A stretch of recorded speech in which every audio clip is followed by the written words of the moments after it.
Vamos a iniciar la última jornada de este seminario y en primer lugar va a hacer uso de la palabra el profesor Javier Massa. Javier Massa es coordinador docente del Departamento de Humanidades y Comunicación de esta universidad. Forma parte del Instituto de Filosofía, es magíster en comunicación con énfasis en recepción y cultura de la Universidad Católica, es licenciado en filosofía por la Universidad de Montevideo. Sus áreas de investigación son arte y comunicación, narración e identidad. Profesor.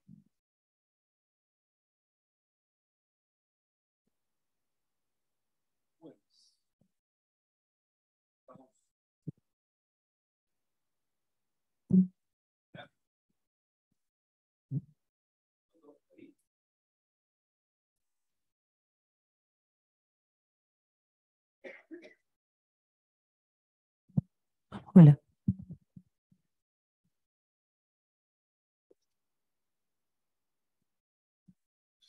Buenas, ahora sí.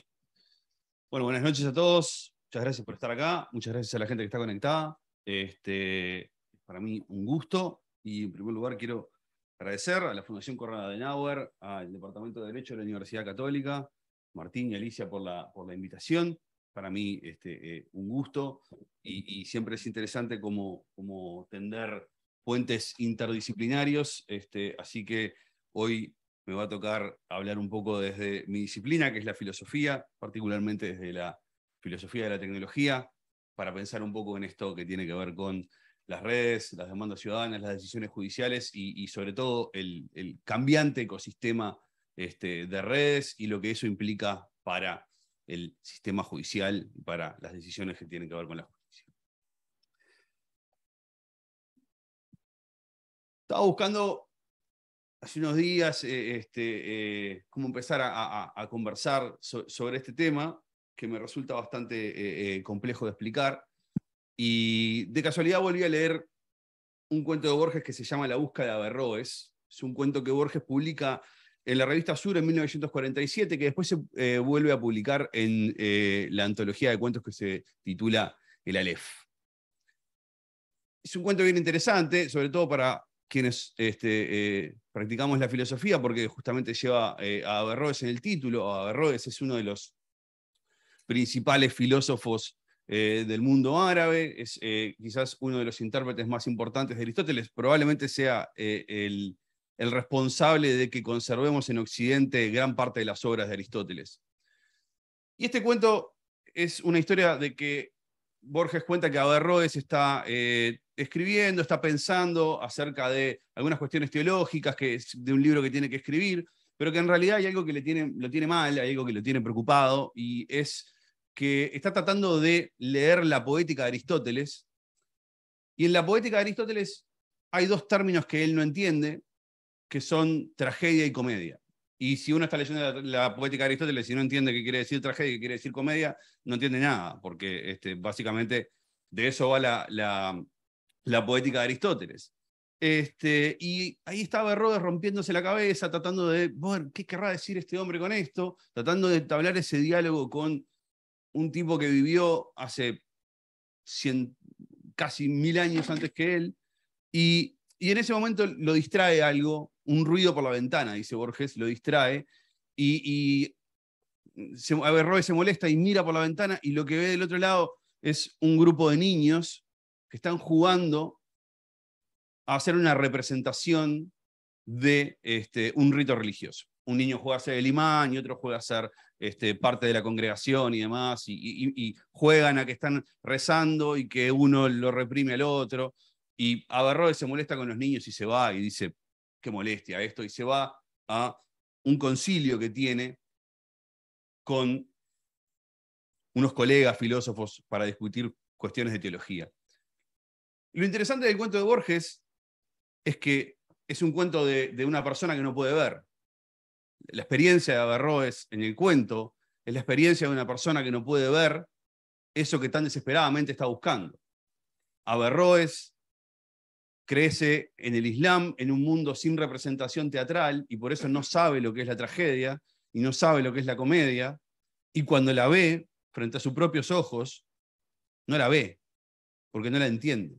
No es capaz de darse cuenta de que tiene la respuesta a eso que lo desvela enfrente a sí mismo y está siendo incapaz de verlo. Pensando en esto, me acordé de cuando yo estaba escribiendo mi tesis de licenciatura. Mi tesis de licenciatura fue sobre el concepto de Estado en Maquiavelo, que es el primer autor en el Renacimiento que vislumbra algo parecido a lo que hoy nosotros conocemos como el Estado. Y trabajé leyendo muchísimo a Maquiavelo, y eso me llevó a leer a muchísimos otros pensadores renacentistas, algunos de los cuales puse ahí en la pantalla: Leonardo, Ficino, Alberti, Pico de la Mirandola.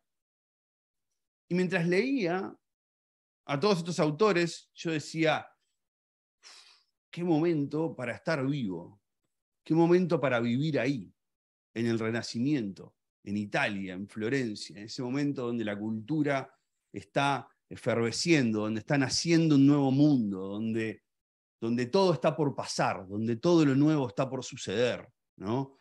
Donde estos hombres están ahí haciendo ese mundo nuevo, ¿no? Tejiendo esa nueva cultura. Al mismo tiempo que hacía esto más o menos es en el año 2008, por ahí 2006, 2000, más o menos, me mandaba correos con mi entonces tutor de tesis que no estaba en el país, ¿no? Y le preguntaba cosas sobre mi trabajo y demás, y él me reenviaba y me volvía en los correos de un lado para el otro, ¿no? Y yo seguía pensando en el Renacimiento y en el cambio cultural. Y cuando pienso en estas dos cosas hoy, me resulta difícil no ver el paralelismo y no pensarme a mí obnubilado por el cambio cultural del Renacimiento, sin darme cuenta de que yo mismo estaba frente a probablemente el cambio cultural más importante de la historia de la humanidad para mí, desde que se inventó la escritura, y después podemos discutir sobre esto, ¿no? Pero el paralelismo es notable, o sea, Averroes no pudiendo ver, y yo no pudiendo ver tampoco el mismo cambio cultural que estaba envidiándole a hombres de hace 600 años, y que yo también estaba viviendo en aquel momento. Y esto es lo que tiene a veces el cambio tecnológico. Este señor que está acá es Marshall McLuhan, para mí uno de los filósofos más lúcidos para pensar en términos de filosofía y tecnología.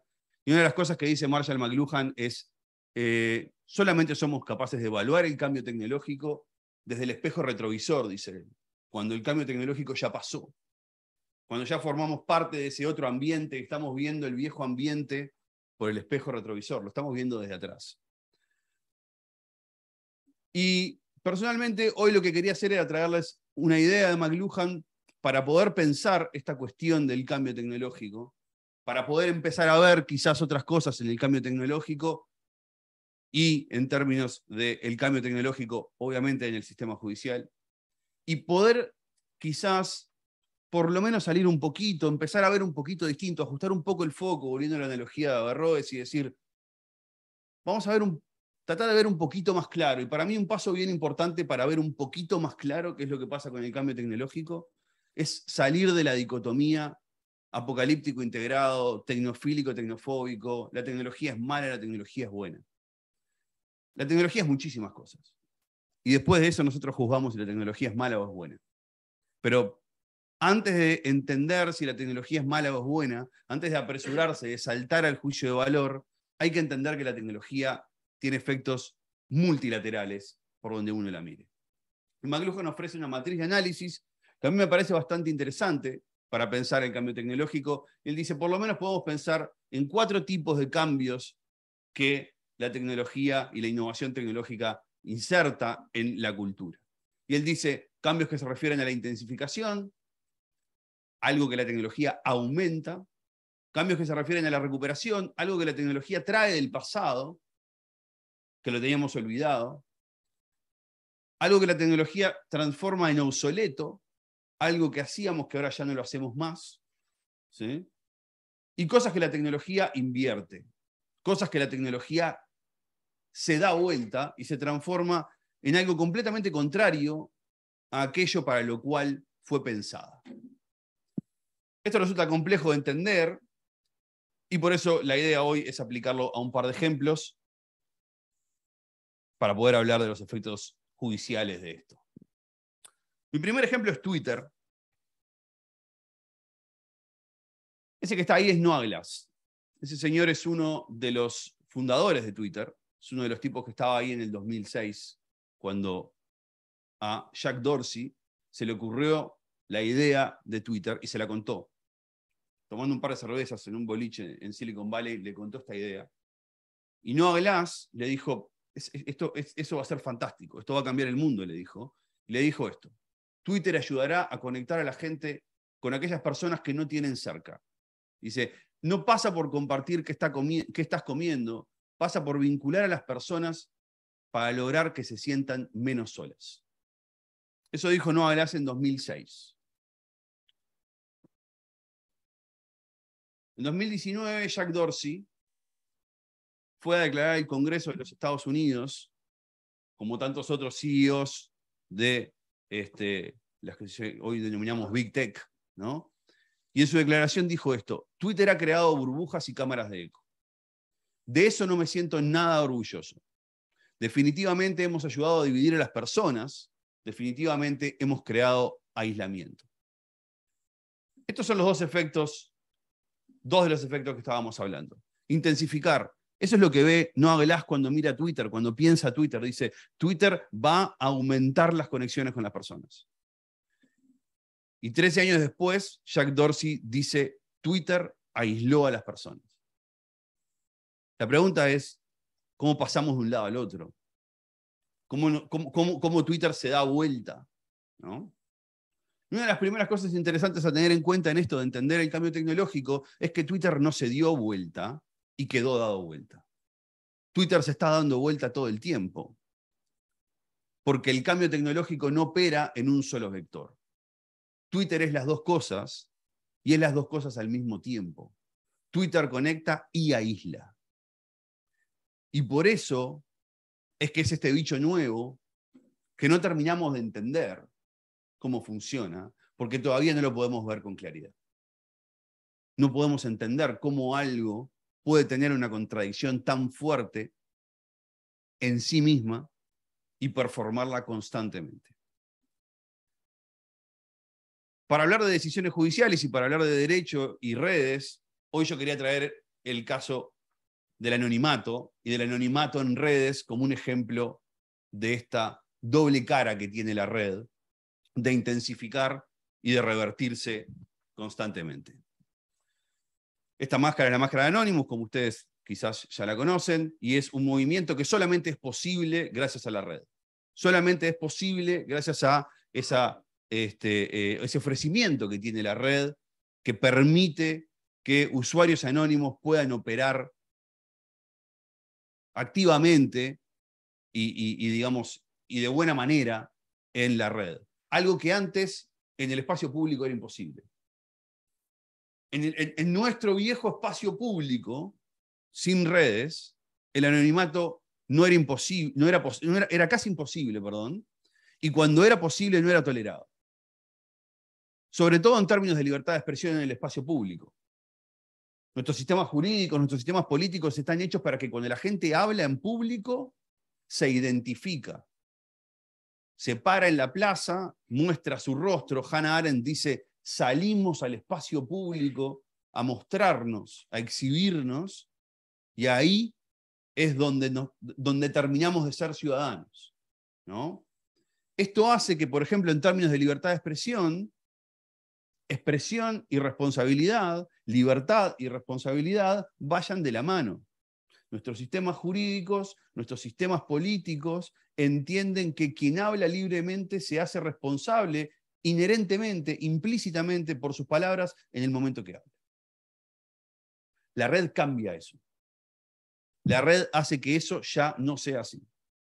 Hace que hoy las personas puedan hablar y no hacerse directamente responsables por lo que dicen. Y puedan hablar además en masa, y acá es donde la red se intensifica. Ahí tenemos a Bill Cosby, uno de las personas más acusadas o que juntan más acusaciones, y si se quiere una de las víctimas, si le cabe el término, más importantes del movimiento Me Too. Desde que arrancó el movimiento Me Too, online, Bill Cosby lleva registradas 60 acusaciones de abuso. 60 mujeres que salieron a las redes, salieron y después a la justicia a decir que Bill Cosby las había abusado. 60 mujeres. 60 mujeres que encontraron en las redes un espacio para hacer pública una demanda que antes no encontraban. La red les dio esa posibilidad de repente, les dio esa posibilidad de intensificar una voz anónima y de encontrar apoyo anónimo para una voz anónima. Y esto en los casos de abuso es particularmente interesante de observar cómo sucede constantemente. Cómo las víctimas de abuso se sienten amparadas, se sienten arropadas en el espacio de la red. Y esto tiene sus virtudes y también tiene sus problemas. Tiene las virtudes de que increpa y pone patas arriba estructuras de poder que antes no eran increpables y no eran ni siquiera posibles de ser increpadas. No estaba el espacio. Pero por otro lado, nos pone en el espejo de si no estamos volviendo a aplicar una especie de justicia retributiva, primitiva, ¿sí? Y que poco importe lo que diga la justicia en torno a si Bill Cosby fue o no fue culpable de esos abusos, porque las redes ya lo juzgaron y las redes ya lo condenaron, solamente por tener la capacidad de tener el eco que tienen las denuncias en las redes. Pero al mismo tiempo nos encontramos con que el mismo mecanismo termina pervirtiendo los canales que él mismo se hace, él mismo se fabrica. Hoy levantaba este titular, ¿no?, en torno a la violación grupal en el Cordón, acá en nuestro país, ¿no?, y esta orden de fiscalía, ¿no?, de actuar de oficio por la creación de perfiles falsos de la víctima en redes sociales, ¿no? Esta misma idea de ahora la perfilación falsa de una víctima, duplicando las voces, multiplicando las voces, para falsear las mismas acusaciones que quizás, en un caso como el de Bill Cosby, terminaban poniendo al acusado, ¿sí?, en el spotlight, ahí, en el centro del escenario. Y esto termina en que la justicia termina cuestionando la propia idea del perfil y la propia idea de la asociación del perfil con la persona. Y cuestionando la propia idea de la identidad de las personas en las redes y de en cuánto y en qué medida esas expresiones responden a una persona. Y ni hablar que hoy tenemos datos fidedignos, sabemos de que hay miles de perfiles falsos en las redes, que lo que hacen es duplicar y triplicar denuncias, etcétera, etcétera, etcétera, etcétera. Y por último, esto de que McLuhan decía, bueno, las redes otra cosa, perdón, el cambio tecnológico otra cosa que hace es traer algo del pasado. Nos trae algo del pasado de vuelta a nosotros. Y yo creo que una de las cosas interesantes que nos trae es esto. La turba enardecida. Estuve buscando imágenes de turbas enardecidas para utilizar hoy y esta me parecía particularmente interesante porque además de ser una turba enardecida, es anónima. Hoy justamente volvemos a esto de que la turba, de que la multitud es anónima. Antes la multitud, ¿sí?, seguía siendo identificable. Hoy la multitud es multitud y nada más que multitud. Si se quiere, es el epítome de esa idea de lo masivo, ¿sí?, sin cara, sin rostro y de pura masividad. Y hoy esto no solamente repercute en el sistema judicial, sino que obviamente que repercute y genera petrodólares, ¿sí?, a N cantidad de industrias que se nutren de esta capacidad de la multitud de ser multitud y de ser anónima y de que lo multitudinario en sí mismo represente un valor.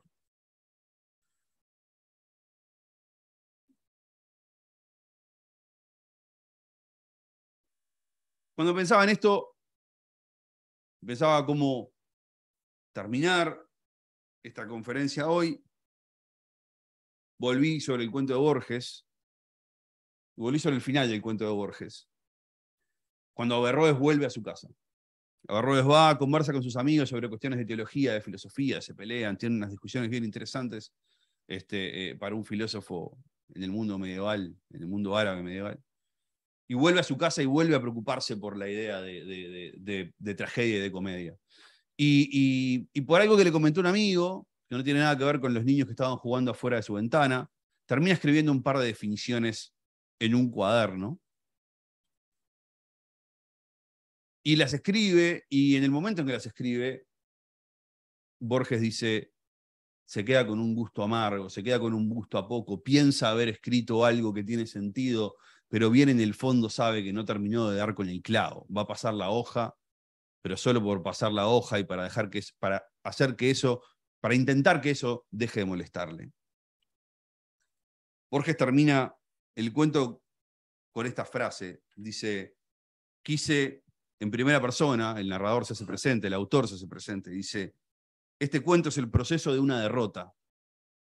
Es el caso de un hombre que se propone un fin que no está vedado a los otros, pero que sí le está vedado a él.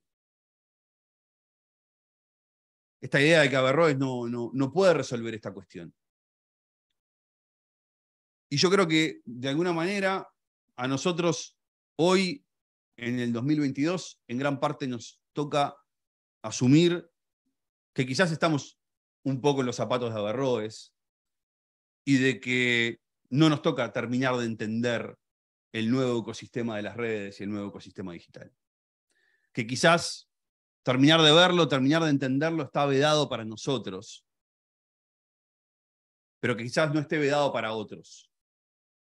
Quizás no esté vedado para otros que vengan un poco más atrás de nosotros y que tengan la capacidad de ver lo nuevo como algo nuevo y no intenten, quizás como estamos haciendo nosotros, traducirlo a algo que nosotros ya conocemos.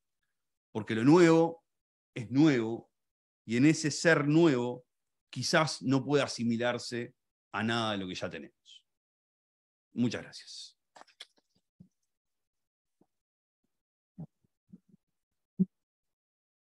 Muchas gracias, Javier. Y ahora le vamos a dar el uso de la palabra a la profesora Paula Garat, que va a hablar sobre transparencia y acceso a la información pública, el debate de los límites. La profesora Garat es profesora de alta dedicación del Departamento de Derecho, es doctora en Derecho por la Universidad Católica, doctora en Derecho PhD por la Universidad de Sevilla, España, tiene un máster en Derecho Constitucional también por la Universidad de Sevilla, es integrante del Sistema Nacional de Investigadores y sus áreas de investigación son el Derecho Constitucional, los Derechos Humanos, el Derecho Financiero y el Derecho Tributario. Bueno, buenas tardes para todos y para todas. Vuelvo a agradecer el apoyo de la Fundación Konrad Adenauer para realizar este seminario. Y bueno, me toca después de Javier volver al dejar la filosofía y volver al derecho, en este caso con el tema de la transparencia y el acceso a la información pública, que es un tema más que relevante. Y para eso me gustaría empezar, bueno, viendo algunos índices, ¿no? Porque Uruguay tiene una nota ejemplar en algunos índices, en general índices anticorrupción, índices de democracia, para mencionar algunos, el índice de percepción de la corrupción de Transparency International 2021, Uruguay ocupa el lugar 18 de 180, tiene un porcentaje de 73 en 100. El índice de democracia de Economist del 2022, Uruguay es una democracia plena, se ubica en el lugar 13. Así podemos seguir con otros. El índice de la capacidad para combatir la corrupción, Uruguay tiene el lugar primero en Latinoamérica. En definitiva, todos estos índices consideran a la transparencia, el acceso a la información pública y también consideran otras variables, y Uruguay tiene una nota ejemplar, parece, en estos, ¿no? Pero si nos vamos a otros índices ya más nacionales y que tienen que ver únicamente con el tema del acceso a la información pública, quizás nos sorprendamos. El Índice Nacional sobre Transparencia y Acceso a la Información Pública que elabora la propia Unidad de Acceso a la Información Pública de Uruguay, que es el órgano supervisor de la Ley de Acceso a la Información Pública, Bueno, considera en 2021 que hay un total de 228 órganos evaluados. De esos 228, únicamente le responden a esta unidad, que reitero es el órgano del supervisor, 126. O sea, únicamente responden para hacer este índice el 55%. De ese 55%, ¿cuántos órganos poseen un procedimiento documentario y público para realizar solicitudes? Únicamente un 44%.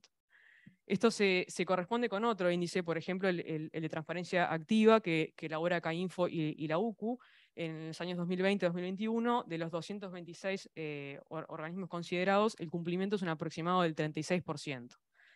Ellos señalan que los municipios, las juntas departamentales, las intendencias presentan los niveles más bajos, no llegándose ni siquiera al 40% de la información que debiera ser publicada. No caben dudas que la transparencia y el acceso a la información pública es básico, ¿no? Es un derecho básico en una sociedad democrática. Implica la posibilidad de conocimiento y en eso la posibilidad de control y de cuestionamiento. Hace varios años ya el profesor Casinelli Muñoz sostenía que el buen funcionamiento de la forma republicana de gobierno exige, entre otras cosas, la información del pueblo acerca de la gestión de los gobernantes.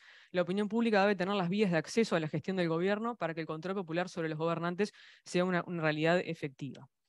En lo anterior y del lado de la transparencia, creo que hay al menos 3 puntos que son relevantes. Por un lado, en la transparencia activa, es decir, aquello que los órganos públicos deben publicar y, bueno, en eso su cumplimiento, que como vimos no es del todo eficaz.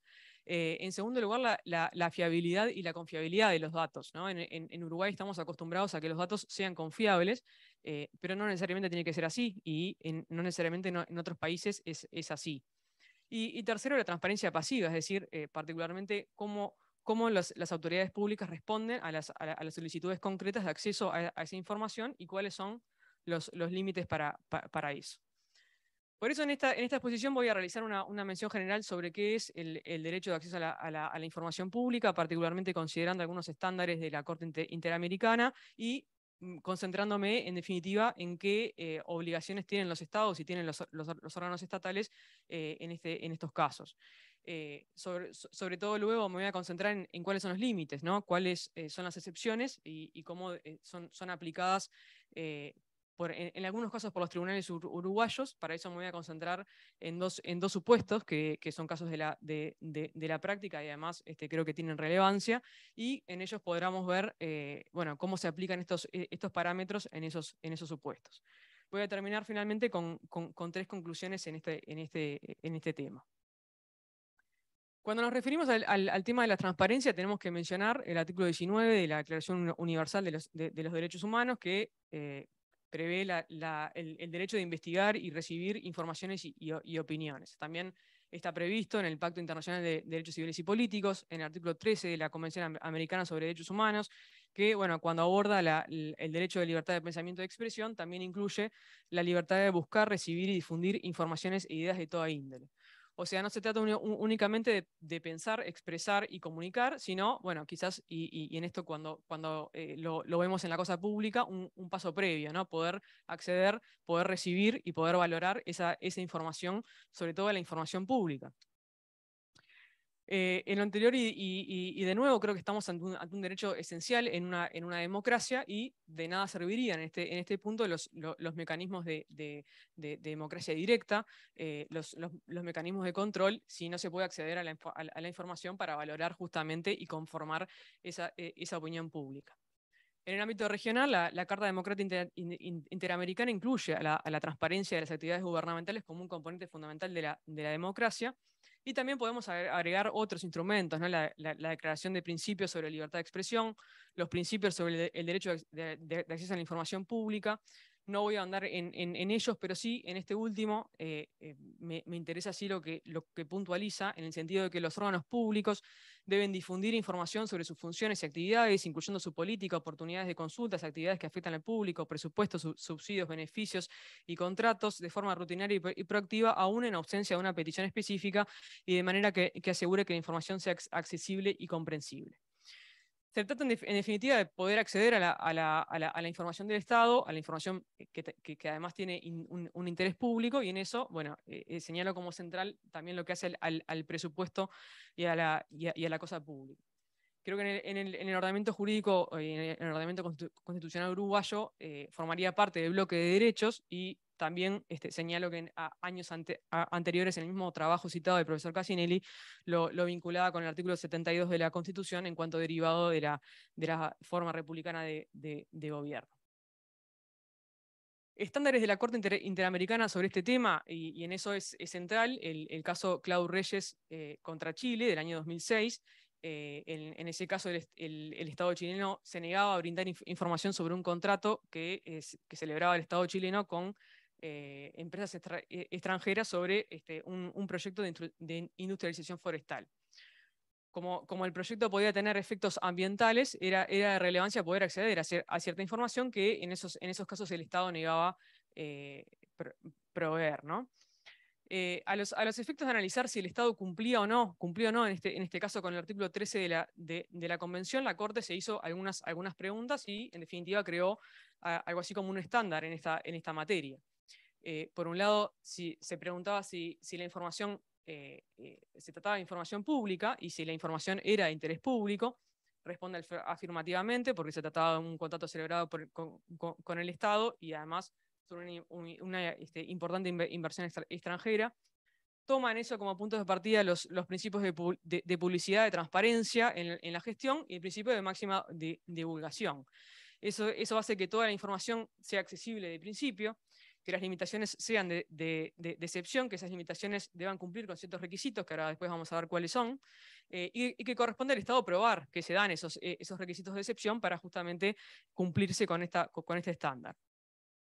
Los requisitos son, primero, la reserva de ley; segundo, el fin legítimo, tiene que ser un fin de los perseguidos por la Convención, que ahora también vamos a ver cuáles son; tercero, que sean necesarias en una sociedad democrática, lo que para la Corte se traduce por la aplicación del principio de proporcionalidad, que ustedes ya conocen también. En definitiva, lo que sostiene es que estén orientadas a satisfacer un interés público imperativo, que sea la que menos restrinja el derecho protegido y que sea proporcional al interés que la justifica. Además de este caso, me interesaría nombrarles específicamente el caso Gómez Lund versus Brasil del año 2010 y el caso Mirna Mac contra Guatemala del año 2003. Quizás lo estoy pronunciando ahí no tan bien. En el caso de Gómez Lund, la Corte vuelve sobre el acceso a la información, vuelve sobre su importancia, y agrega también que la información debe ser entregada sin necesidad de que la persona acredite un especial interés o una especial afectación que tenga por esos datos. También agrega que la divulgación a una persona debe permitir también luego su traspaso a las demás, ¿no? Su valorización por toda la sociedad. En este caso, y también en el caso de Mirna, la Corte aborda también la cooperación que tiene que hacer el Estado y que tienen que hacer las autoridades estatales en casos de violaciones a derechos humanos para la investigación del caso y de los responsables. Por eso sostiene que no puede el Estado ampararse en objetivos como la seguridad nacional, como el interés público o como la confidencialidad para no cooperar en esas investigaciones.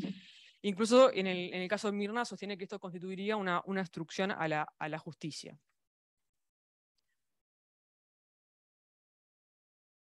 En definitiva, y bueno, la pregunta que viene es, bueno, ¿a qué está obligado el Estado, ¿no? Y en eso vuelvo sobre la transparencia activa, por una parte, ¿no? La publicidad que debe dar respecto de ciertos datos, que en la ley uruguaya sobre acceso a la información pública, que es la ley 18.331 del año 2010, básicamente son la estructura orgánica, la estructura de remuneraciones, el presupuesto asignado, su ejecución, resultados de autorías, concesiones, licitaciones, permisos u autorizaciones otorgadas, entre otros.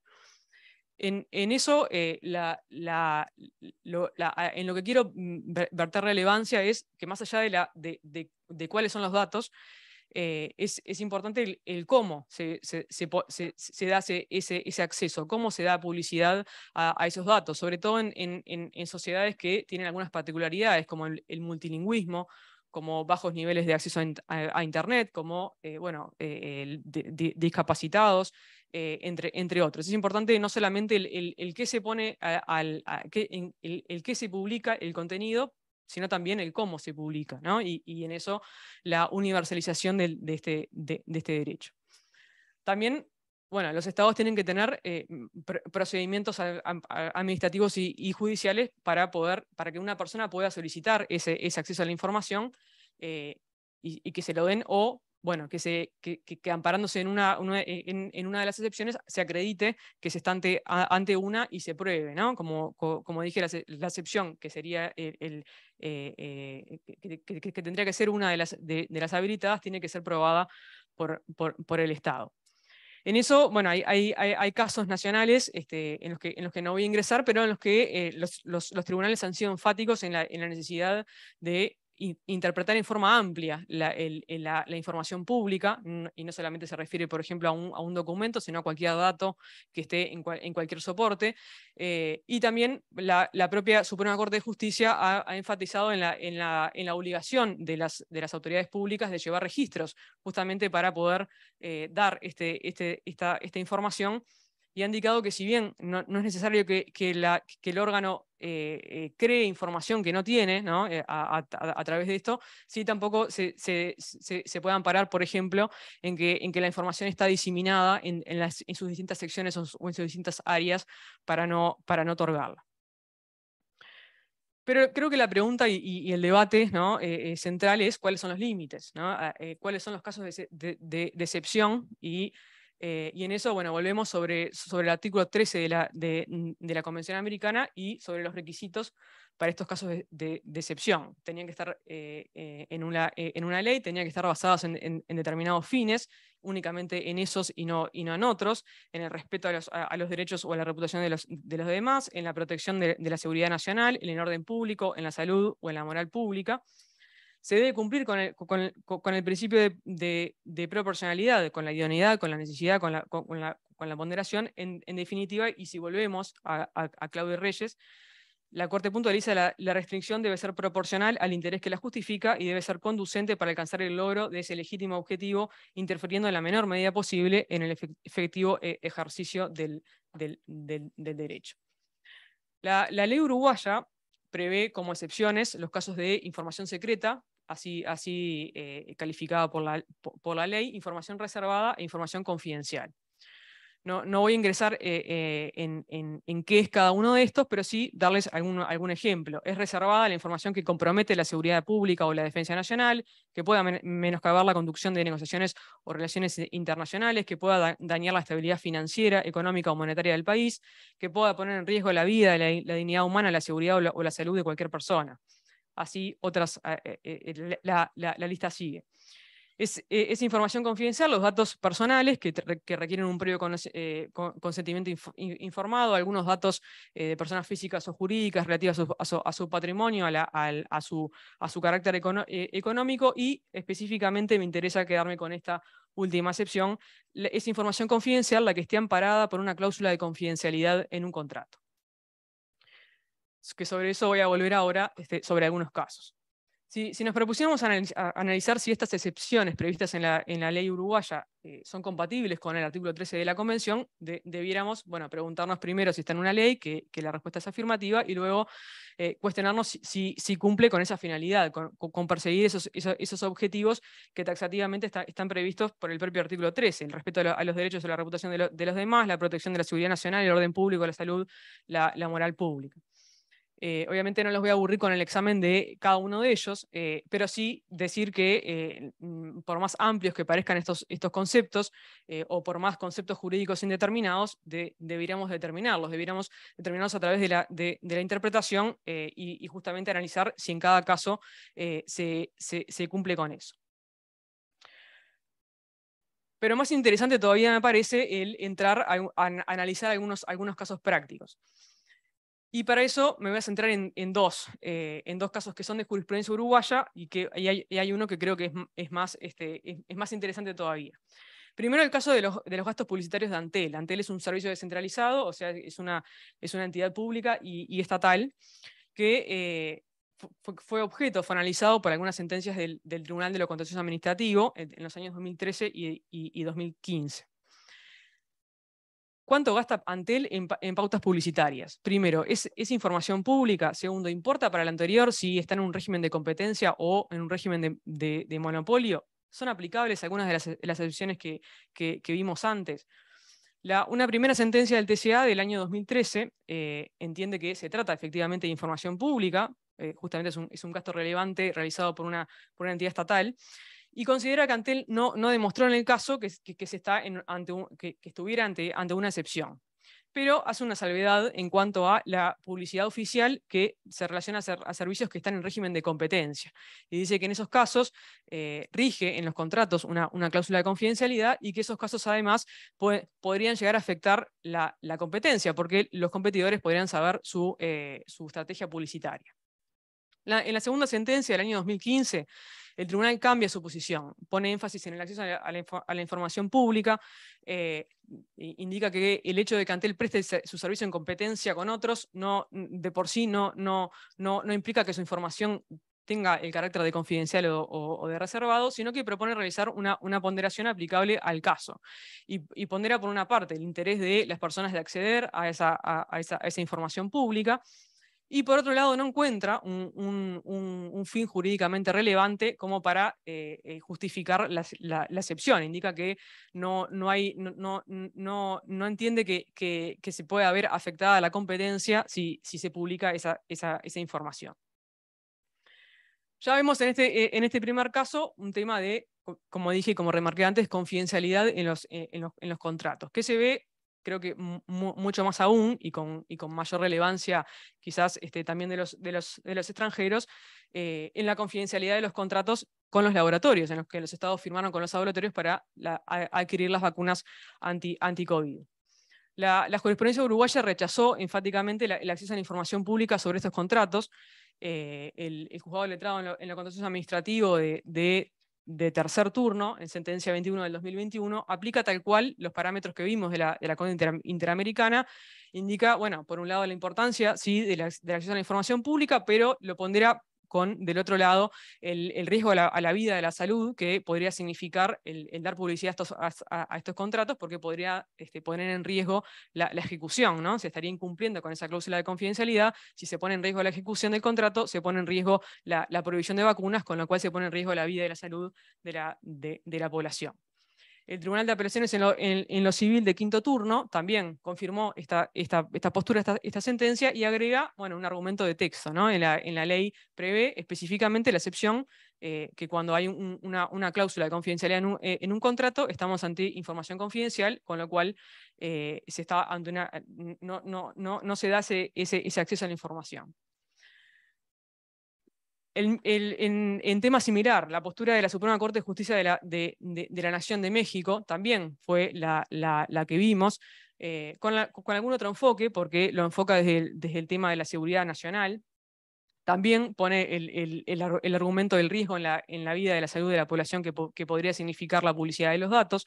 Agrega otro argumento en el sentido de que la publicidad de esos datos también puede dañar las posibles negociaciones que el mismo Estado pueda tener con otros laboratorios. Por ejemplo, si quiere obtener un precio más bajo luego que se publica el precio con otros. En definitiva, realiza la misma ponderación y llega al mismo resultado. Pero efectúa dos salvedades. Primero, que no todo el contenido corre con la misma suerte, es decir, esta argumentación sirve para sustentar la confidencialidad de cierto contenido del contrato, quizás el contenido es esencial sobre el precio, pero no del resto del contrato, que sí admite publicar. Y a su vez también le pone un límite, un plazo. Se discute si el plazo tiene que ser de 2 años o de 5, en definitiva se fija en 5 años por la situación de desconocimiento de qué iba a pasar con la pandemia, pero bueno, hay un límite temporal para esa no publicidad de 5 años. Otra sentencia que me pareció relevante porque justamente es la postura contraria, la del Tribunal Administrativo de Cundinamarca, Colombia, que ordena la publicidad de los contratos. No hay razón, indica, para no dar publicidad, sino justamente lo contrario. Se trata de un gasto público relevante en el que el derecho de acceso a la información prima, sobre todo porque no ve del otro lado un verdadero riesgo a la vida o a la salud de la población. Indica que sí amerita mantener la reserva en la etapa de negociación del contrato, pero que luego de firmado no habría este riesgo. Y para eso, bueno, se afirma que otros estados los han publicado, ¿no? Y ahí vierte ejemplos: Estados Unidos, Brasil, China, algunos países de la Unión Europea. Claro, son, bueno, países con determinadas características, sobre todo de población, ¿no? Que quizás el ejemplo no sea extrapolado a otros.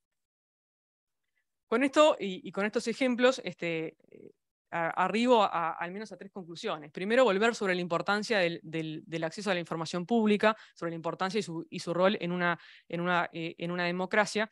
Y creo que lo anterior, la labor estatal es fundamental, tanto de cumplimiento, ¿no? de la transparencia activa, que como vimos, si bien Uruguay tiene muy altos índices en parece que falta todavía. Y también en la transparencia pasiva, es decir, en cómo dar respuesta a las solicitudes concretas de acceso a la información y cuáles son esos límites. Segundo, y vuelvo a repetir también, la transparencia es el principio y los límites son la excepción, y en esto no hay excepciones generales. No es que todos los contratos de determinada índole son confidenciales, o que todos los datos de determinada área van a ser publicados. En definitiva, tenemos que ir a ver caso a caso y aplicar los requerimientos y las pautas que vimos para ver si amerita o no esa excepción. En mi opinión, y tercero, no alcanza con, bueno, acreditar que el contrato tiene una cláusula de confidencialidad para que sea todo confidencial, ¿no? Sino bastaría con que el Estado pusiera una cláusula de confidencialidad en todos sus contratos y no publicará esa información. Creo que el Estado debería demostrar en esos casos, acreditar, bueno, por qué amerita esa cláusula de confidencialidad, por qué esos determinados datos, quizás no todo el contrato, tengan que ser confidenciales, y por qué no, también, y como lo ha hecho la Corte de México, como vimos, por qué no por determinado límite temporal o con otros tipos de límites. En definitiva, y para terminar, la reflexión que quiero dejar es, justamente volviendo al principio, ¿no? que tenemos un buen índice o un buen ranking en estos temas, en temas democráticos, en temas anticorrupción, pero creo que hay que ponerle un foco central al tema de la transparencia y del acceso a la información, porque creo que sin esto último se perdería el valor de lo primero, ¿no? El nivel democrático perdería su verdadero valor, su verdadera significancia, si no podemos verdaderamente controlar, y para eso necesitamos acceder a la publicidad de la información, el quehacer público. Creo que en eso el debate de los límites se hace fundamental, y es más que relevante en estos casos y en otros que podamos tener en la práctica. Bueno, con esto termino. Muchas gracias. Abrimos preguntas tanto acá como por el chat.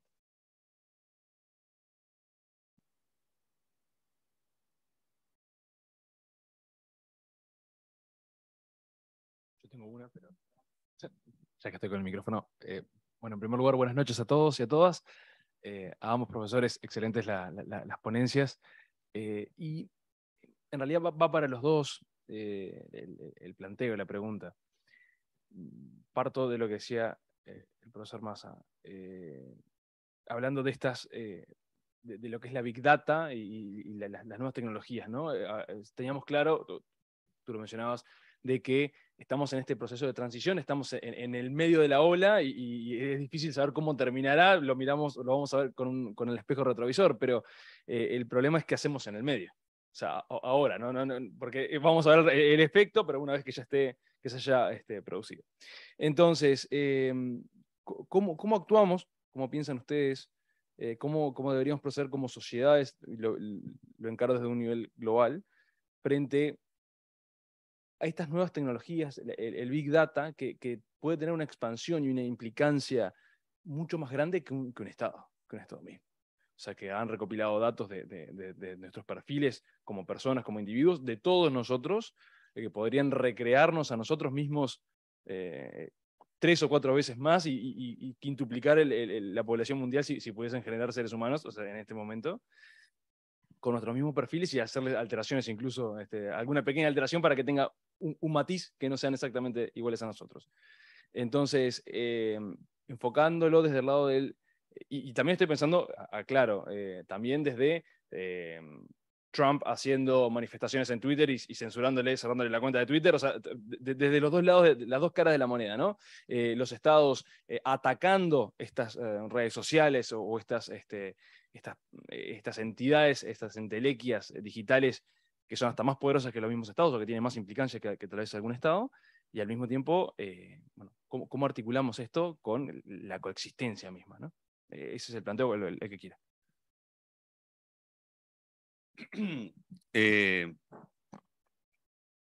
Yo soy filósofo y, como digo habitualmente, yo tengo un problema para cada solución, así que voy a proceder a responderte en ese tono.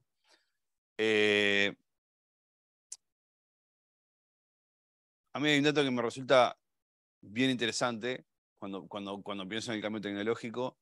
Hay una cantidad de anécdotas, si se quiere, como para poder citar, pero hay una que me resulta bien interesante, y es que Gutenberg era católico. Johannes Gutenberg, el inventor de la imprenta, era un ferviente católico. Piadosísimo, ¿no? O sea, iba al servicio religioso todos los días. Y probablemente la imprenta haya sido el principal responsable de la reforma y del nacimiento del protestantismo en Europa.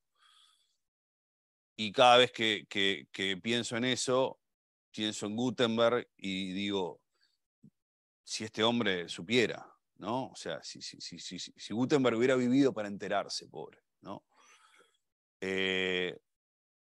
Hannah Arendt de vuelta decía, ¿no? O sea, muchas veces las personas, quienes fabrican cosas, no son conscientes de los efectos de las cosas que fabrican. Pensando en la energía nuclear, Oppenheimer y la bomba atómica, en este caso.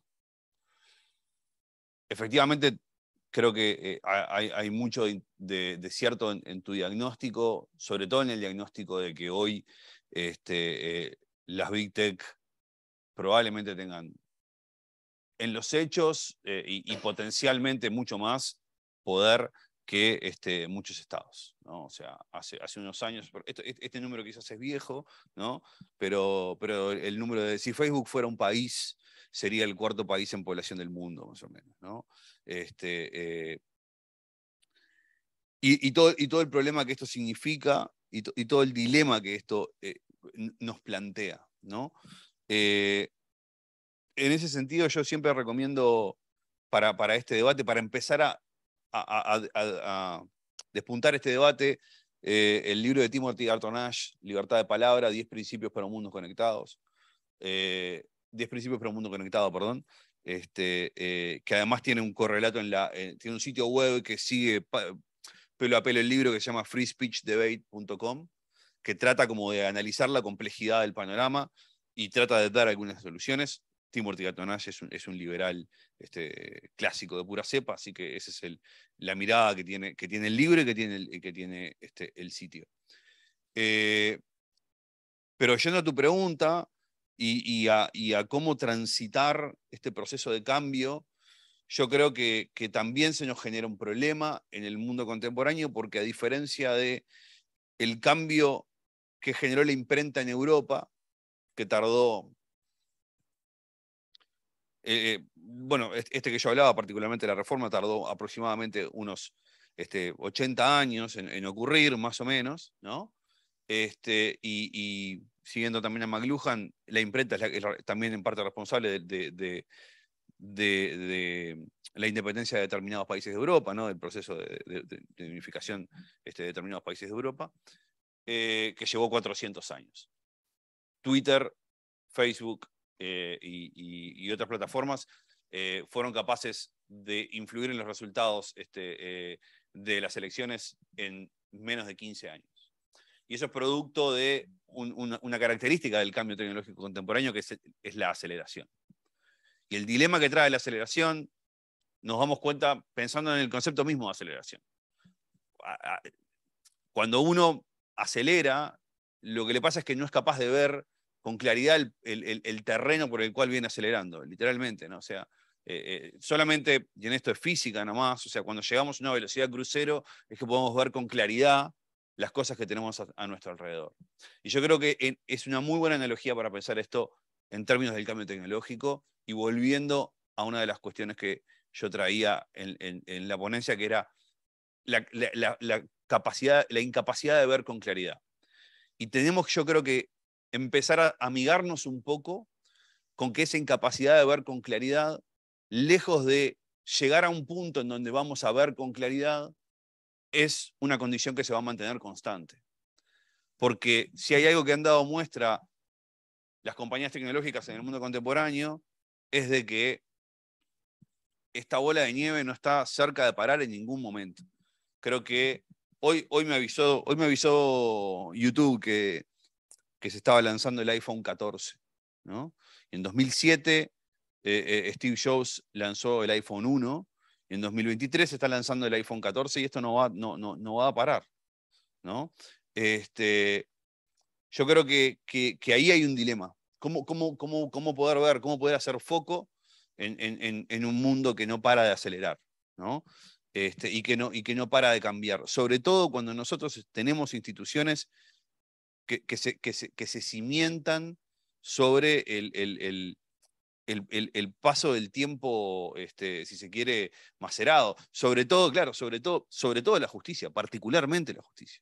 La justicia necesita tiempo. La justicia se pide a sí misma tiempo para poder tomar decisiones. Y en eso hoy la justicia está reñida con el ritmo del mundo contemporáneo. Esto no es ni malo ni bueno, no es ni peor ni mejor. Esto es algo que está pasando y que no se está pasando hoy, y que yo creo que todavía no tenemos ni idea de cómo empezar a resolverlo.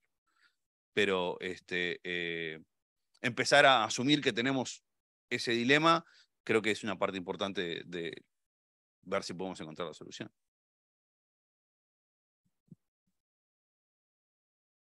Sí, no, yo solo agregar un poco de la visión desde el derecho, que creo que el derecho, que es un desafío también para el derecho poder llegar a regular algunas de esas conductas que, bueno, cuando se creaban las disposiciones no eran ni pensables que existieran, ¿no? Y así seguirá sucediendo, como decía Javier. Creo que en eso el aporte que puedo hacer desde mi lugar es justamente el cambio de paradigma en el sentido de que ya no alcanza con el derecho creado por cada Estado en algunas circunstancias o para resolver algunas cuestiones, sino que justamente ahí está el tema del derecho internacional y la necesidad de dar una respuesta global a problemas que son o a situaciones que son globales, ¿no?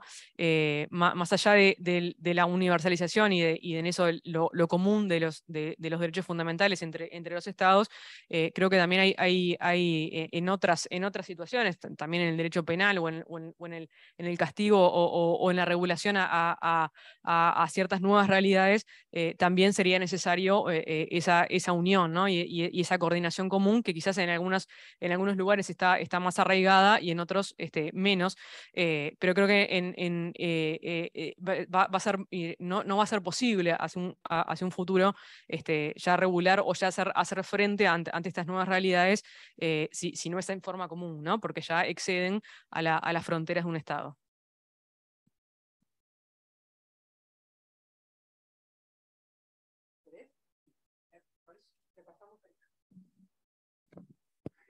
Bueno, una pregunta, aprovechando pues estos temas tan interesantes que se han planteado. Yo tuve que inmiscuirme, entrar en el mundo de Twitter hace unos meses. ¿Por qué digo tuve? Porque vivo en Venezuela. Nos cerraron todos los medios. La verdad, yo por mi condición natural, yo no estaba en ninguna red social, pero tuve que entrar ahí porque era la única manera de uno decir algo sobre los temas, porque no tenías otros canales, no existen. Entonces, ahora, uno de los temas con los que tengo más dificultades allí, entonces ahí me sentí un poco identificado con ese personaje de Averroes, ¿no? En el relato que tú hacías, es con ese tema de perfiles directamente anónimos o digamos que son unas iniciales, es un nombre Rafa y alguna foto de un artista, pero que quieren interactuar contigo. Eso me genera un gran desconcierto, en el sentido de que siempre, por lo menos en mi visión tradicional, es muy importante cuando tú tienes una interacción, una discusión, saber contextualizar al otro, o sea, quién es, ¿no? Exacto, importante. Pero sobre todo eso, o sea, la contextualización es clave. O sea, decir, bueno, claro, yo entiendo su planteamiento viene trae su origen en que él pertenece a tal grupo. En cambio, esto es una frase que a veces también influye el contexto venezolano, creo, a veces puede ser incluso una provocación para que uno al entrar en una discusión diga cosas que no son las que tú quieres decir y te van a exponer a determinados riesgos. Entonces, simplemente mi pregunta era un poco, ¿qué piensas al respecto? Es decir, ¿cómo manejar un poco, qué lógica moral, o sea, cómo manejar esa interacción? Porque por otro lado también está el tema, bueno, ese aunque es un anónimo puede decir algo interesante y que puede merecer ser respondido, refutado. O sea, eso es un poco la pregunta. Gracias por la pregunta, porque da pie para ampliar en algunos conceptos. Lo primero que es bien interesante es que hayas traído Twitter a colación, ¿no? Y yo creo que en el debate sobre la discusión online, una de las cosas que tenemos que empezar a hacer más a menudo es empezar a hablar más específicamente sobre qué tipo de discusiones, en qué lugares estamos y en qué lugares los estamos dando, ¿no?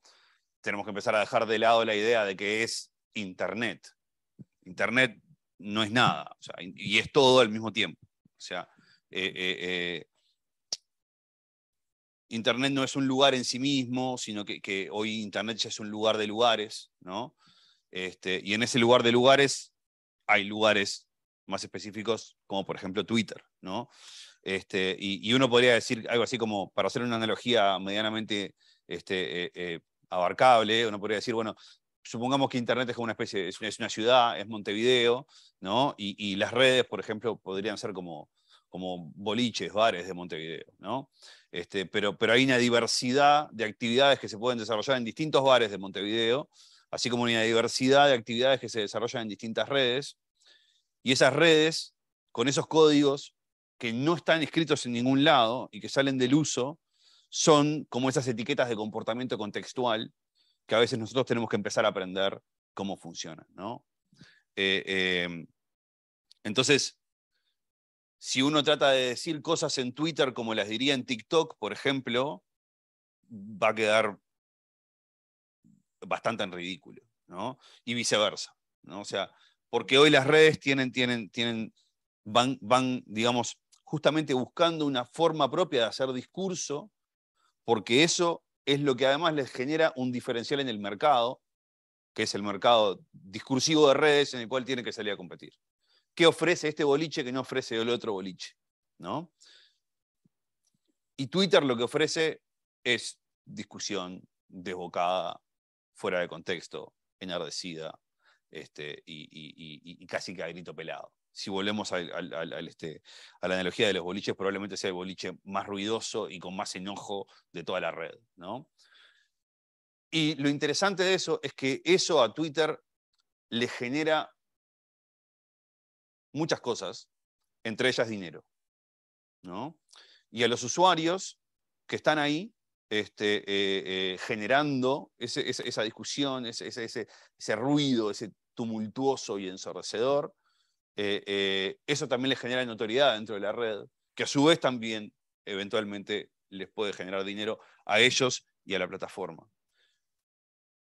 Yendo a un ejemplo muy notorio, la cuenta de Donald Trump fue la cuenta que generó más ruido en Twitter durante fácil 4 o 5 años.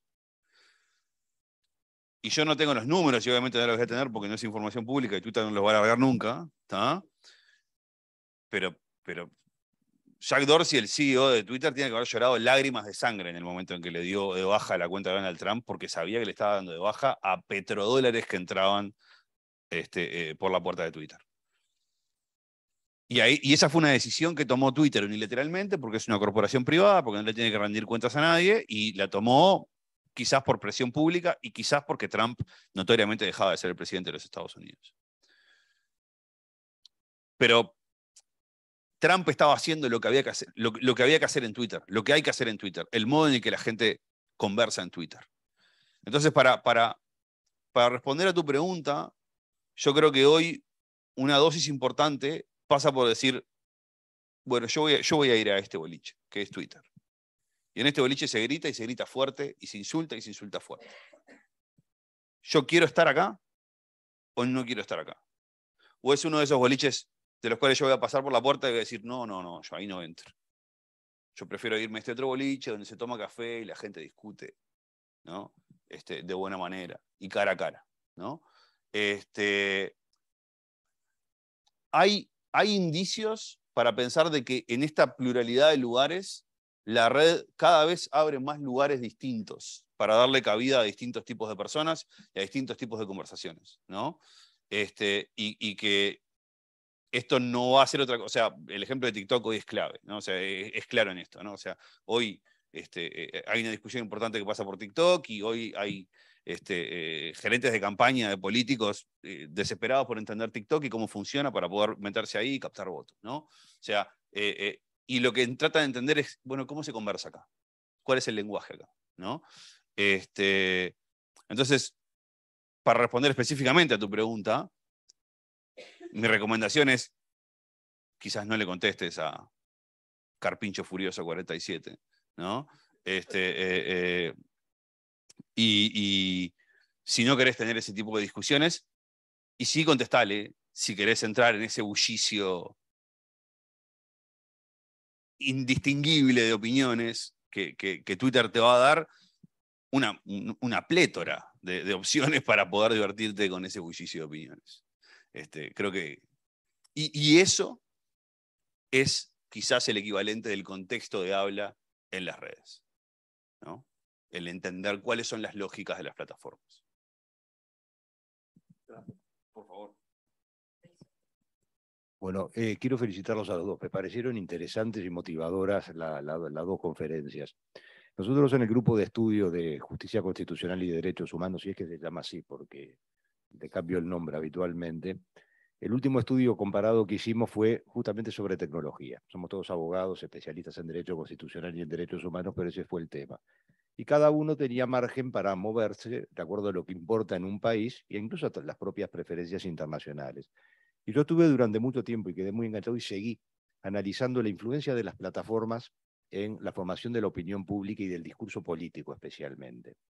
Y acá abro un paréntesis. Yo fui durante más de un año seguidor de las dos cuentas de Trump. O sea que puedo hablar con prioridad. No sé por qué la clausuraron, cuál fue la verdadera motivación, interés económico tiene que haber pesado, pero Donald Trump a lo largo de 2020 fue aumentando la intensidad y empezó a hacer apología y empezó a incitar directa e inescrupulosamente al delito. Twitter se enfrentaba a un problema porque eso iba a terminar muy mal y Twitter iba a ser cómplice de lo que estaba pasando, pero era incitación al delito directa. Terminó mal. No había vuelta de hoja. Los cubanos en el Congreso, digo, y ahí terminó. Por supuesto, no había vuelta de hoja. Twitter por más plata iba a tener que cortar eso, pues no funcionaba. Pero bueno, en esa parte, exclusivamente en esta parte de la plataforma, ¿no? La influencia en la opinión pública, la influencia en el discurso político, en el funcionamiento de la democracia. Después de varios meses, yo a lo que empecé a llegar es que el cambio en realidad no es tan grande. El cambio es puramente la tecnología, la capacidad de llegar. Pero en definitiva lo que está pasando es exactamente lo mismo que pasó siempre. Y no podemos medir la magnitud. Si nosotros nos vamos al siglo XIX, teníamos quizás en nuestros países un 3-4% de población educada. Sabía leer y escribir, que tenía acceso a periódicos, a libros y demás. Después había una masa importante que no le importaba nada, y después había una masa que quizás le importaba, pero no tenía posibilidades de saber. Ahora nos estamos enfrentando a que prácticamente todo el mundo sabe leer y escribir, en la mayoría de nuestros países. Tenemos una masa que tiene cultura digital, que se puede mover en las redes y actuar con criterio y con sentido común. Tenemos siempre los que no les importa nada, les interesa fútbol y algún chisme, alguna cosa más. Y después tenemos una masa que está atrapada en una realidad, pero es la realidad de siempre. Los grupos, las burbujas digitales existieron siempre, los seres humanos siempre se agruparon con sus iguales a analizar. Entonces, no sé, a mí la impresión que me da, y no tengo, me gustó mucho eso de que todavía no sabemos, lo tengo clarísimo, estamos tratando de entender algo muy complejo. Me da la impresión que los cambios no son tan grandes, lo único es la forma de llegada, se llega más rápido, y después sigue siendo todo lo mismo, los seres humanos seguimos siendo lo mismo que éramos antes, entonces no sé qué te parece.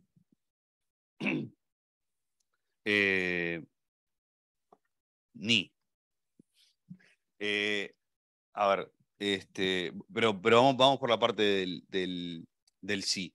Sí, estoy de acuerdo. Los seres humanos vamos a seguir siendo los mismos de siempre y podemos trazar perfectamente esa línea así y decir, bueno, mira, en definitiva, de acá a pasando por la modernidad, el renacimiento, vámonos hasta allá atrás y podemos identificar 8 o 10 conductas, 8 o 10 valores que decimos, mira, estos están acá y no se mueven, ¿no? O sea, y de hecho yo hoy, después no lo terminé trayendo, pero cuando pensaba en la discusión sobre la justicia, dije, bueno, voy a leer a Platón de vuelta, a ver qué es lo que estaba diciendo Platón sobre la justicia, ¿no? Y eso pasó hace 2500 años, ¿no? Y sigue siendo vigente. O sea, lo podría haber traído y podríamos haber hablado sobre la República y la discusión que Sócrates tiene ahí sobre la justicia, ¿no? Y sería vigente hoy. Asimismo, ¿no?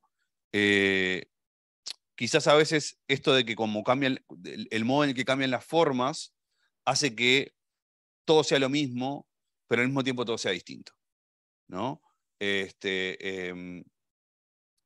Volviendo al ejemplo de Sócrates, ¿no? y para seguir en el mundo griego, Sócrates se negó a escribir. Platón lo dejó escrito, eso, su alumno, en el Fedro, perdón, la negación de Sócrates a escribir. Sócrates dice en el Fedro, esto de la escritura es una porquería. Y Platón lo releva, dice, no sirve para nada. Va a matar el conocimiento, dice Sócrates. Porque la gente se va a dar el lujo de dejar las cosas escritas y de olvidárselas. Y el conocimiento va a dejar de pasar por las personas y va a quedar puesto en una piedra, en un papel, en un lugar. Y lo interesante es que Sócrates tenía razón y al mismo tiempo no. Porque no estaba viendo el conocimiento que iba a traer la escritura. No estaba viendo ese conocimiento nuevo que venía después de él y que gracias a que su alumno lo traiciona y escribe, cuando su maestro no quiso escribir, hoy nosotros estamos hablando de él acá. Esto que estamos haciendo hoy, para Sócrates era inconcebible, como para nosotros está nublado el panorama que viene hacia adelante, ¿no? Y entonces esto de que vos decías, las burbujas siguen siendo burbujas, ¿no? A mí me llama, siempre el ejemplo de QAnon, que fueron los que invadieron el Congreso, ¿no? En 2020, tras el tuit de Trump, que hace que le den de baja la cuenta, siempre me suena interesante como ejemplo de un fenómeno bien de redes. QAnon son un conjunto de gente que, entre otras cosas, creen que hay una red de tráfico de órganos de niños en los sótanos de las pizzerías de los Estados Unidos. Están convencidos de esto. Pero férreamente convencidos. Un tipo entró con una metralleta a una pizzería a pedir que lo dejaran entrar al sótano y en un momento fue dificilísimo convencer al señor de que no había sótano en la pizzería y que por lo tanto no había lugar a esa protesta. Y entonces, ¿qué es lo que pasa? Si QAnon antes de la red, que eran 5 señores en Oklahoma en un garage con cartulinas en las paredes. Y ahí quedaban. Y no tenían cámara de eco, y no tenían escalada. Hoy, yo no entré a la cuenta de QAnon últimamente, ni le seguí las redes, pero invadieron el Congreso.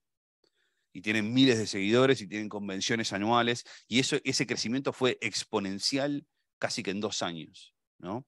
Entonces yo creo que ahí sí hay una diferencia. En esa capacidad de escalada, en esa capacidad efervescente que tiene la red, yo creo que ahí hay una novedad. ¿Es una novedad absolutamente novedosa? No.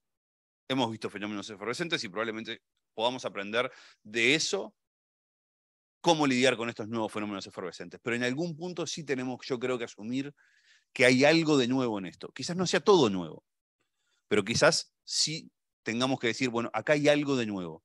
Y en el identificar qué es eso de nuevo que traen estos nuevos fenómenos, quizás ahí sea donde podamos hacer una diferencia al momento de enfrentarlos y de prevenir sobre todo cosas, ¿no? O sea, en estos funcionamientos.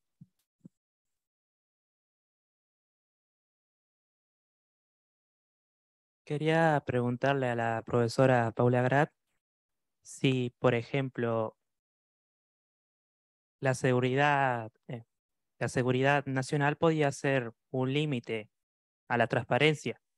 Por ejemplo, el 1 de agosto, el 30 de agosto, los ucranianos hicieron una contraofensiva en el frente de Jersón, la cual anunciaron con platos y platillos el 1 de agosto, lo que permitió a los rusos justamente movilizar a sus mejores tropas, a su tercio de mejores tropas.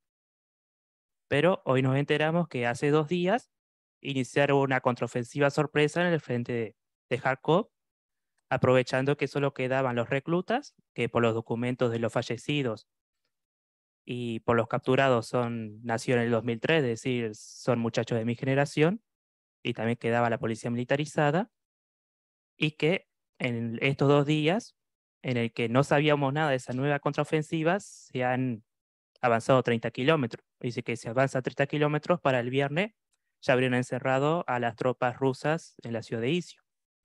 Por lo que posiblemente a principios de octubre no solo habrán recuperado la ciudad de Jersón, sino también la ciudad de Isium. Entonces, en este caso, que el gobierno ucraniano no fuera transparente, les permitió recuperar 2 ciudades importantes. Entonces, ¿es la seguridad nacional un límite legítimo a la transparencia? Sí, a ver, está previsto como uno de los posibles límites. No, lo que señalé fue, bueno, hay que analizar el caso concreto, ¿no? Primero que se presente en el caso un tema de seguridad nacional. Con la particularidad de la dificultad de la definición del término, obviamente, y que debemos recurrir a la interpretación y debemos, ¿no? No es que como algo esté relacionado con el tema, ya demos de por sí de que es así, ¿no? Sino que hay que adentrar un poco más allá al caso, ¿no? Y preguntarnos si efectivamente eso se presenta en el caso. Luego, ¿cómo juega a favor o en contra, ¿no? En definitiva, ¿cuáles son los efectos de la transparencia o de la no transparencia? Y bueno, será algo que la propia autoridad, si hace uso de la excepción, tenga que tener en cuenta, ¿no? Porque sea un tema que toque los límites que vimos, no significa que efectivamente tenga que haber un límite, ¿no? El Estado o la autoridad en ese caso hará su propio examen de si corresponde o no, ¿no? De acuerdo a los parámetros que vimos, y bueno, cuáles son los efectos que tiene o que puede tener en ese caso concreto. Aprovecho para ampliar un poco con lo que estaban diciendo, en el sentido de que hoy en día quizás hay temas, quizás el que tú mencionás, que son quizás más clásicos, pero hoy en día con lo que decían recién de la tecnología y demás, hay otras situaciones que quizás tengan que ser amparadas, que no estaban pensadas cuando las disposiciones fueron creadas originariamente, ¿no? Quizás otros posibles límites u otras, me refiero por ejemplo en la jurisprudencia uruguaya hay un caso sobre el Guardián, el software que se compró. Un tema es, bueno, los temas de presupuesto y demás en esa compra o en ese proceso. Otro tema es las características propias del software, ¿no? Cómo funciona y demás. Y la pregunta ahí, y ya yendo más a eso, es, bueno, amerita o qué efectos podría tener darlo a conocer, ¿no? Quizás pierda, que fue lo que la jurisprudencia falló y en ese caso relevó, pierda sus efectos, ¿no? Si las personas conocen en definitiva cómo funciona y cómo va a supervisar o a vigilar en esos casos, ya más específicamente en lo que tiene que ver con las características del software, ¿no? En temas tecnológicos, ya no en lo que tiene que ver con, bueno, cómo debiera funcionar desde el punto de vista institucional o qué efectos tiene o qué daños o qué consecuencias tiene para las personas, ¿no?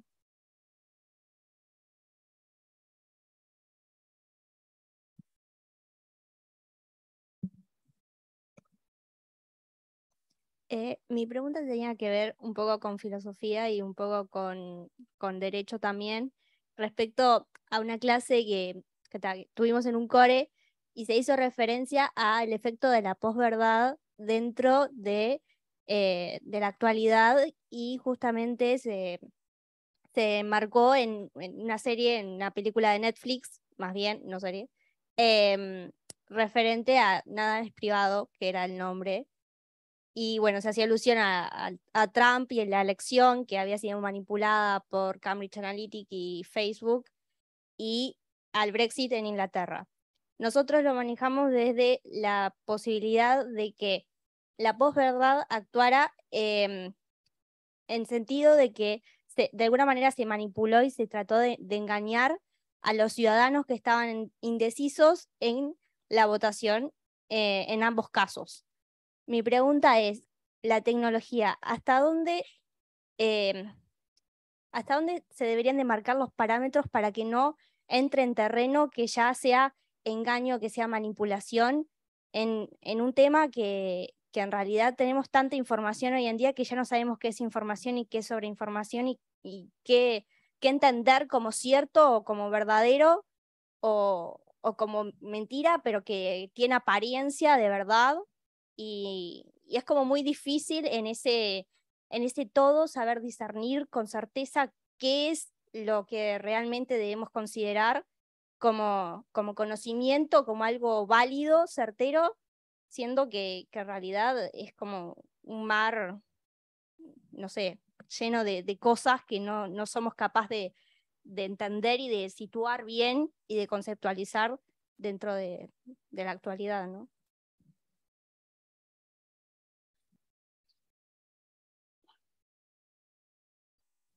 El doctor te recomienda fumar Lucky Strike. Esa era una publicidad de los años 60 de una marca de cigarrillos en Estados Unidos. Legal. Si querés googleala, que te va a aparecer ahí al toque. De hecho, estaba así arranca Mad Men, la serie de HBO, que se enfrentan a un problema porque les empiezan a prohibir que utilicen a doctores en las campañas publicitarias de cigarrillos. Te pongo el ejemplo porque el dilema al que nos enfrentamos hoy con el control de redes no es muy distinto al dilema que se enfrentó el mundo en la década de los 60, cuando descubrió la publicidad, ¿no? Y el marketing. Y para eso, si querés, Mad Men es muy recomendable. Y la experiencia con el tiempo es que una vez que se empezó como a conocer el instrumento, ¿no? La publicidad se fue regulando y hoy tenemos regulaciones, pero más importante que las regulaciones que tenemos sobre la publicidad es que todos los ciudadanos hemos aprendido a leer publicidad. Y a mí cuando Natalia Oreiro me recomienda Igupirac, yo no sé si necesariamente lo compro porque me lo recomienda Natalia Oreiro o si me lavo el pelo con Clear Men porque me lo recomienda Cristiano Ronaldo.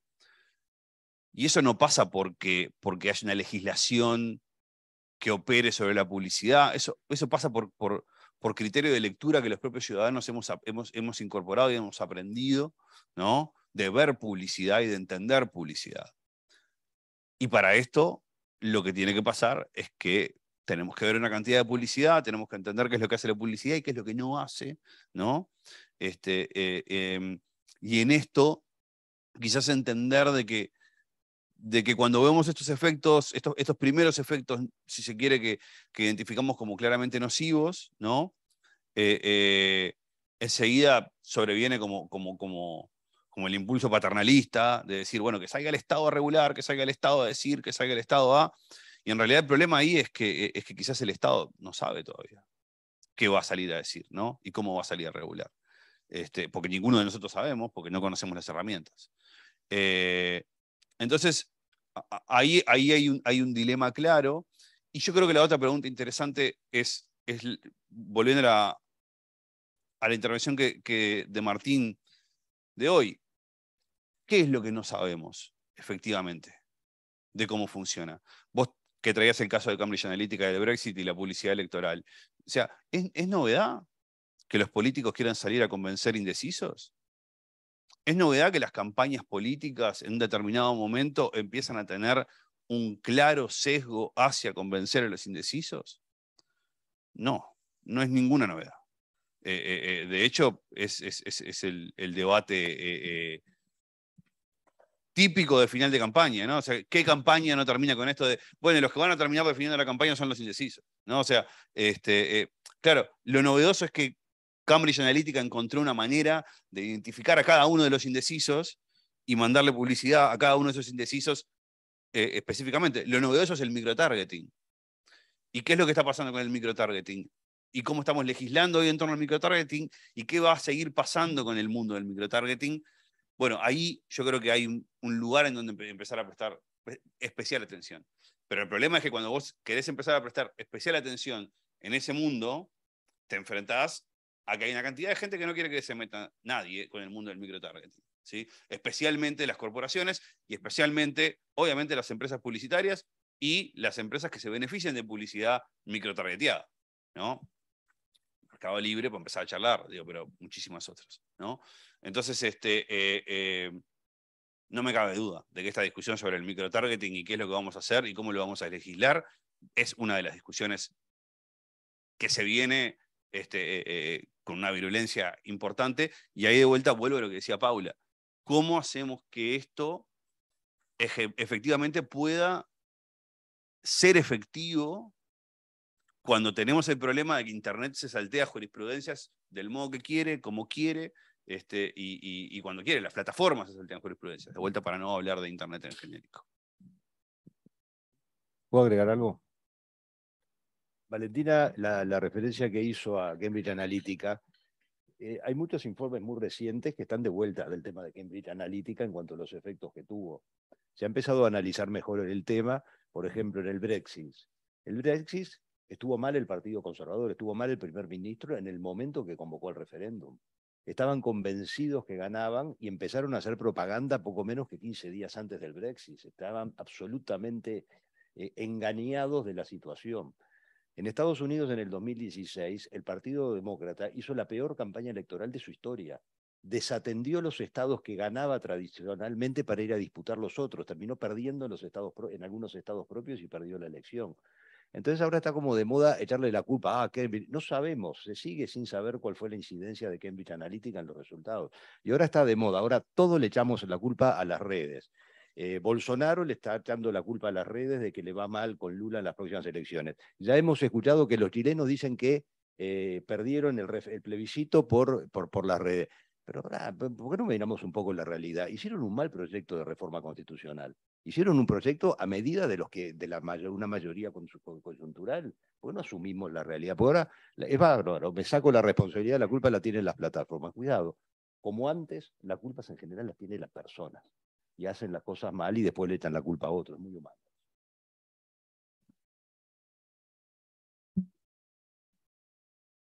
Una pregunta cambiando un poco el enfoque de la información, más que nada probablemente para Paula. Estuvo de moda, hay jurisprudencia incluso internacional que habla del derecho al olvido. Cuando uno cuando ha sido víctima de determinada difamación, injuria, etc., este derecho a poder ser borrado de las redes o borrada mi vinculación con determinado hecho que me resulta dañoso. Ahora la pregunta es, y me quedo con la imagen que decía la compañera, que hablaba de este mar profundo lleno de cosas, ¿no? Evidentemente es un mar muy oscuro, la net y la dark web, o sea, también todo lo que está por atrás. Entonces, ahí donde pongo la pregunta sobre la mesa es realmente posible hacer efectivo el goce del derecho al olvido hoy por hoy? O sea, no sé cómo lo ven. Pablo.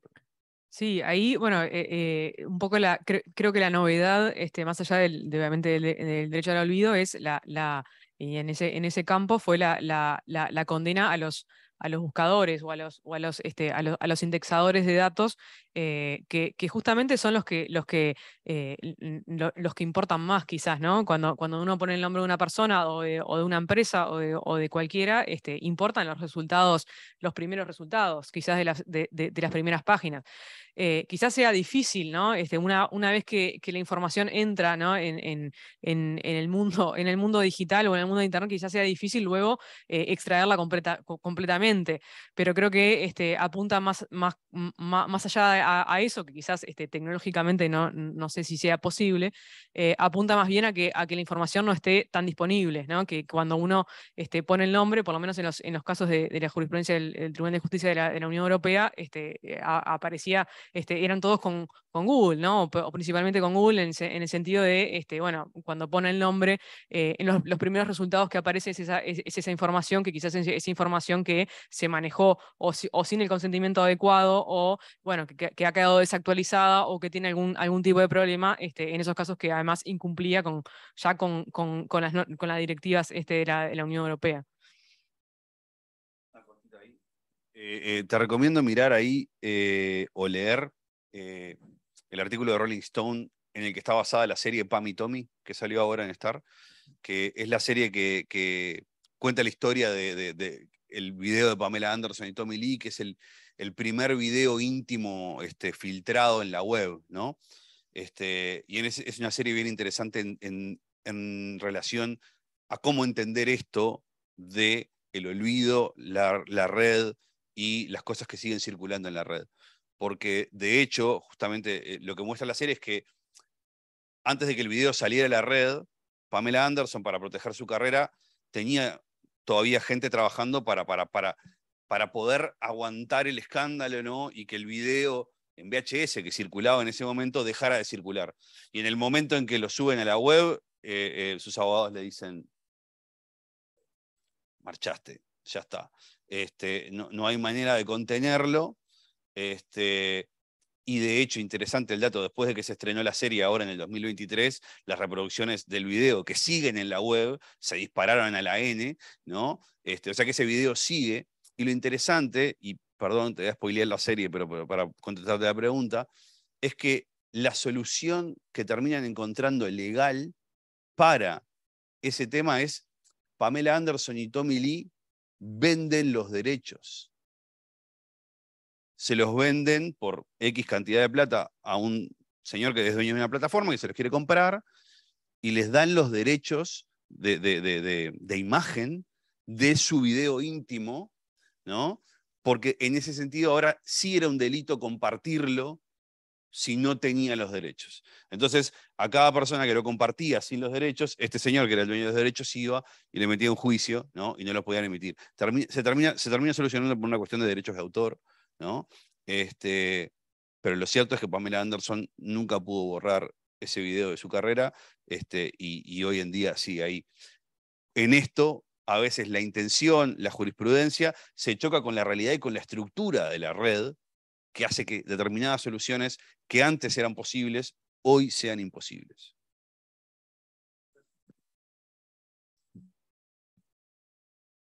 Bueno, ya estamos en hora, así que les doy la palabra a Helmut y a Martín para cerrar esta actividad. Ya estamos en la sierra del evento, como dice ayer en la mañana. Ahora sí, pues voy a repetir. Es increíble que ya estamos en la sierra del evento. Como dice ayer por la mañana, el derecho constitucional no es un tema seco. Y he aprendido algo nuevo para mí también, soy alemán, pero no sabía que Gutenberg como católico. Sí, es verdad, estamos discutiendo mucho, ¿no? La influencia que había su tecnología para el éxito de Martin Luther y su versión del cristianismo. Pero quiero agradecer la profesora Alicia Rodríguez para moderar varios paneles, la profesora Paula Garat para también explicar nuevas para mí y mis colegas también y los participantes internacionales, descubrimiento del Uruguay, y claramente también el profesor Javier Massa para su excurso a la filosofía del derecho, un tema del estudio de derecho que lamentablemente en varios países ya no tiene el lugar que debe tener para los estudiantes en el 21 siglo. Quiero claramente también agradecer a Martín Erizo, un amigo de la Fundación, integrante de nuestro grupo de derechos fundamentales y derecho constitucional desde hace muchos años, nuestros participantes internacionales, profesor Jesús Casal, y a ustedes para estar aquí con nosotros hasta el último momento y claramente eso no es el último seminario de Derecho Constitucional con nuestra participación. Espero que podamos reunirse aquí en Montevideo en el próximo año. Gracias, Martín. Muchas gracias. No, simplemente yo por la cámara, pues no sé cuánta gente hay por fuera, pero bueno, muchas gracias a todos, a la Fundación, a todos ustedes. Tu presentación no jurídica fue fantástica. Muchas gracias al personal de la universidad y especialmente a Alicia, porque Alicia se puso el seminario al hombro, hizo muchas más cosas que no se han visto y realmente lo hizo con muchas ganas y lo hizo muy bien. Y para el año que viene, lamento decirle a los estudiantes que estamos pensando ya el nuevo seminario con la Fundación, con alguna sorpresa. Va a ser verdaderamente más importante que este. Muchas gracias a todos y a los que están ahí.